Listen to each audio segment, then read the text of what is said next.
Атыраудағы жоғалған отбасы. Күдікті күйеу бала мен оның әйелінің ұсталған видеосы жарияланды.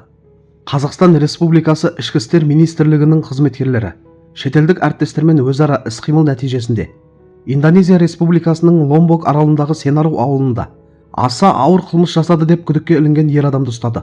Ол Қазақстан Республикасының Қылмыстық кодексінің 99 бабы 2 бөлігі бойынша күдікке алынған.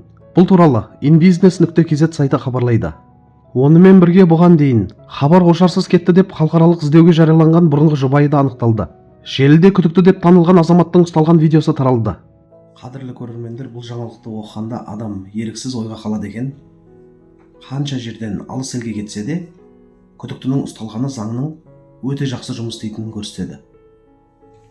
Халықаралық деңгейде іздеу жарияланып, шетелдік әріптестермен бірге қолға түсіруі құқық қорғау органдарының істі назардан тыс қалдырмағанын аңғартады.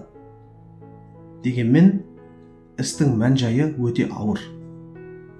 Тергеу деректерінде айтылған жайттар рас болса, бұл үлкен қасірет шығар. Бірақ қазір эмоцияға беріліп, асығыс үкім шығарудан аулақ болған дұрыс сияқты. Барлық жайт сотта толық дәлелденуі керек. Әсіресе бейнежазбалар тарап жатқан кезде қоғам болып сабыр сақтаған жөн. Ең бастысы, әділ тергеу жүргізіліп, шындық ашылса екен.